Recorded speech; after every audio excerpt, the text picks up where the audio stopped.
Good. So talking about being strengthened for so much more than we can ever handle. My last example is Jesus in the prayer. And I don't know if I have Matthew 26:36 there, Andrew. If I don't put it up. But we're really going into the week that I'm going to talk about here.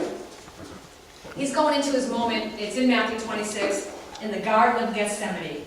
And this is right before he's about to be arrested, he's about to be tortured, that's a nice way to put it, and crucified on the cross. This is all about to take place.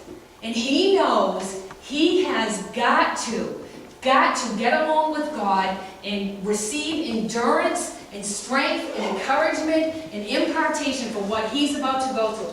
There is no way, he knows there's no way he can possibly do what's set before him if he doesn't have some time with his Father. He knows that, and that's what takes place. And he goes, this one, 26:36, and he brings all his disciples to one place, and he tells them, sit here while I go and pray.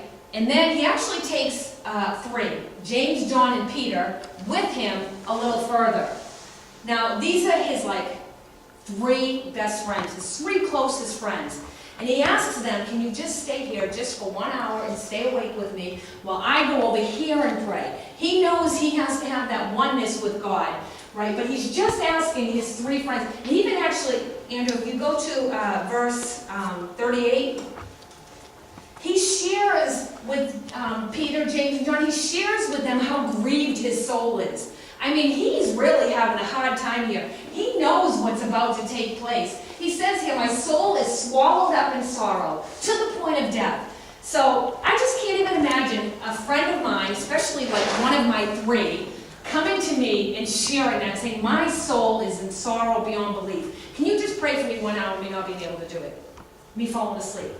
I can't imagine doing that and being that, but that's what takes place. And I've always looked at that and kind of really, to be honest, judged those three and thought, my goodness, they couldn't even stay awake 1 hour. But you know what? Let's be real honest with our own hearts. What's something that God has said to us, can you just do this, and we're not willing to do it? We've all got something, right? Are you going to lay this down yet? And it's really something that's almost kind of small, but to us it's really big, and we just can't do it, and we judge this. Right? The only thing he was asking of them was just be over here. I just need some support. And he didn't get any. Thank goodness he had God. And I believe all of us have been there too, where it's like you're going through something and nobody else is there for you. You are alone. Nobody's there for you. You're like, can't you just stay awake 1 hour? Can't somebody just call me and encourage me? Can't somebody just pray for me? Can I just have something from somebody? And really, the truth is we just got to keep going back to God. And that's what Jesus does. He goes back to God 3 times. He comes back and forth 3 times. You're still sleeping. You still fall asleep again and again and again. Jesus in that time experienced the abandonment and the loneliness that all of us at some point experience. We've all experienced that. Maybe a friend that we thought was going to be there, that you know what? They weren't really there. They weren't really... either couldn't be there or they weren't the friend we thought they were. And that hurts. That's a very hurtful thing to go through. But what are we going to do? Now, imagine if Jesus had to come back and the three had fallen asleep and he got all offended and forget it. He wasn't going to die on the cross and he was going to walk off and leave. You know what I'm saying? We'd still be sacrificing lambs if that had taken place. So, we can't allow other people to offend us and hinder us from getting strength and endurance from God and continuing in what the destiny God has laid before us. We can't do it, and Jesus didn't do it. And I think the reason these three had a hard time was they were used to being served. They were used to Jesus being there for them, and they just couldn't be there for him. They couldn't do it. They hadn't been strengthened in that way. But Jesus knew where his strength was going to come from, and it was going to come from that oneness, that intercession with God. So, he goes on to say, I do have it up here. He goes on to pray, and he comes to the place in prayer, in intercession, in his oneness with God. If it's possible, let this cup pass from me. Nevertheless, not as I will, but as you will.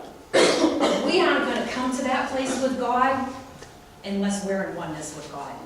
We aren't going to come to that place with God unless we're in prayer. We are not going to lay those little things with God, those little things of the flesh down. He goes on to say later on, that my spirit is willing, but the flesh is weak.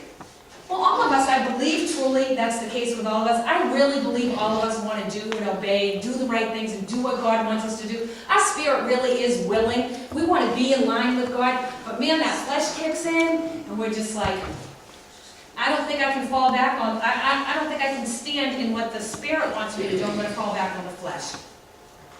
So for us, let's remember, Elijah had faith, Daniel had faith. The truth is, when we petition the heavenlies, as soon as our word's released, it reaches the throne of God, and all of the heavenlies hear that. We've got to remember that. Have that be your encouragement to keep on praying. Just kind of picture that battle going on in the heavenlies that you don't even see that's taking place, and continue on in your prayer. Never stop praying. Never, never, never stop praying. What ends up happening, and for us, and really, Elijah and Daniel could have done the same thing.